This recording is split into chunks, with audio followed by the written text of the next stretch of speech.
სიღაღის რაიონში ამბულატორიის კონსტრუქციის მონტაჟი მიმდინარეობს. ამბულატორია სოფელში მუნიციპალიტეტის მიერ სპეციალურად გამოყოფილ ტერიტორიაზე განთავს და მისი სრული აღჭურვა სპეციალური დანადგარებით 2 დღეში მოხდება.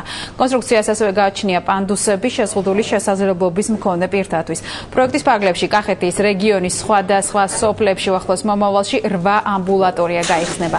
დავით ნარმანიას განცხადებით სექტემბრამდე საქართველოს მასშტაბით 91 მსგავსი ამბულატორიის მონტაჟი მოხდება და პროექტის განსახორციელებლად 3 მილიონ ლარამდე დაიხარჯება.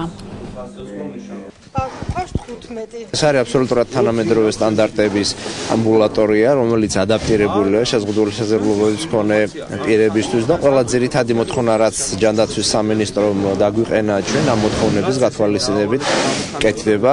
მიმდინარეობს მონიტორინგი მშენებლობის პროცესთან დაკავშირებით და ყველგან მთელი საქართველოს მასშტაბით ზაფხულამდე 91 ესეთი თანამედროვე ამბულატორია უნდა გაკეთდეს. წელს ჩვენ შევარჩიეთ 8 ისეთი ადგილი, სადაც საერთოდ არ იყო ამბულატორია და საერთოდ ვერ ახერხებდა მოსახლეობა მსგავსი მომსახურების მიღებას. მნიშვნელობასთან დაკავშირებით განსაკუთრებით მნიშვნელოვანია, იმიტომ რომ სამედიცინო სფერო არის და სოციალური სფერო არის სწორედ ის საკითხი, რაც ყველაზე მეტად აწუხებს დღეს მოსახლეობას და მთავრობამ განსაკუთრებით უნდა ვიზრუნოთ ამ თემაზე. ძალიან კარგი საქმე გაკეთდა და კიდევ ვისურვებთ, რომ მრავალი ასეთ საქმე გაკეთებული იყოს და უფრო უკეთესი. ახლოს არის ბაღის შენობა და კარგი იქნება, რომ ესეც გააქტიურდეს და ახალი შენობა დაიდგას.